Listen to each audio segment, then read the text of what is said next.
Ecclesiastes chapter 4. Again, I looked and saw all the oppression that was taking place under the sun.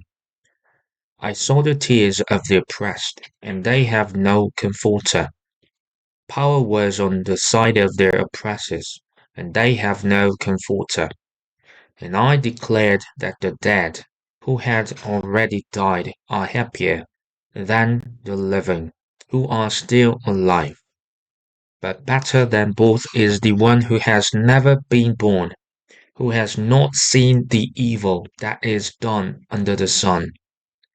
And I saw that all toil and all achievement spring from one person's envy of another. This too is meaningless, a chasing after the wind. Fools fold their hands and ruin themselves.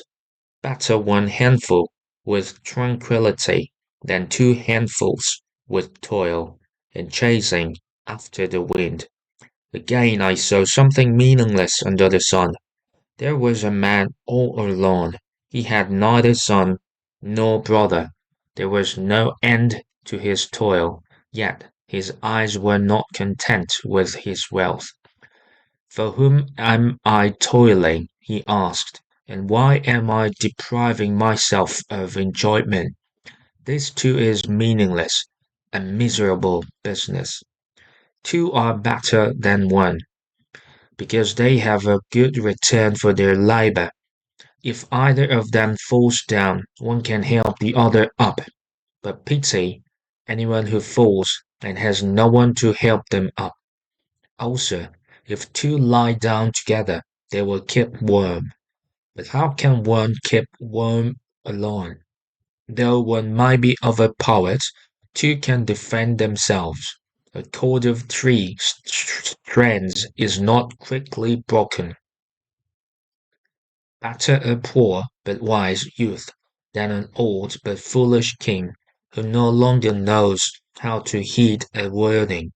The youth might have come from prison to the kingship, or he might have been born in poverty within his kingdom. I saw that all who lived and walked under the sun followed the youth, the king's successor. There was no end to all the people who were before them, but those who came later were not pleased with the successor. This too is meaningless, a chasing after the wind. Ecclesiastes chapter 5. Guard your steps when you go to the house of God. Go near to listen rather than to offer the sacrifice of fools who do not know what that they do wrong. Do not be quick with your mouth. Do not be hasty in your heart to utter anything before God. God is in heaven, and you are on earth, and let your words be few. A dream comes when there are many cares, and many words mark the speech of a fool. When you make a vow to God, do not delay to fulfill it. He has no pleasure in fools. Fulfill your vow. It is better not to make a vow than to make one and not fulfill it. Do not let your mouth lead you into sin. Do not protest to the temple messenger, my vow was a mistake. Why should God be angry at what you say and destroy the work of your hands? Much dreaming and many words are meaningless, therefore fear God. If you see the poor oppressed in a district, and justice and rights denied, do not be surprised at such things, for one official is eyed by a higher one, and over them both are others higher still. The increase from the land is taken by all. The king himself profits from the fields. Whoever loves money never has enough. Whoever loves wealth is never satisfied with their income. This too is meaningless. As goods increase, so do those who consume them. And what benefit are they to the owners except to feast their eyes on them? The sleep of a laborer is sweet, whether they eat little or much. But as for the rich, their abundance permits them no sleep. I have seen a grievous evil under the sun, wealth hoarded to the harm of its owners, or wealth lost through some misfortune, so that when they have children, there is nothing left for them to inherit. Everyone comes naked from their mother's womb, and as everyone comes, so they depart. They take nothing from their toil that they can carry in their hands.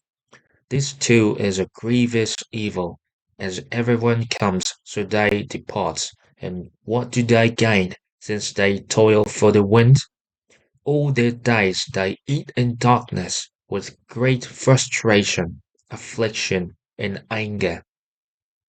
This is what I have observed to be good, that it is appropriate for a person to eat, to drink, and to find satisfaction in their toilsome labor under the sun during the few days of life God has given them, for this is their lot. Moreover, when God gives someone wealth and possessions, and the ability to enjoy them, to accept their lot, and be happy in their toil, this is a gift of God. They seldom reflect on the days of their life because God keeps them occupied with gladness of heart. Ecclesiastes chapter 6. I have seen another evil under the sun, and it weighs heavily on mankind. God gives some people wealth, possessions, and honor, so that they lack nothing their hearts desire. But God does not grant them the ability to enjoy them, and strangers enjoy them instead. This is meaningless, a grievous evil. A man might have 100 children and live many years, yet no matter how long he lives, if he cannot enjoy his prosperity and does not receive proper burial, I say that a stillborn child is better off than he.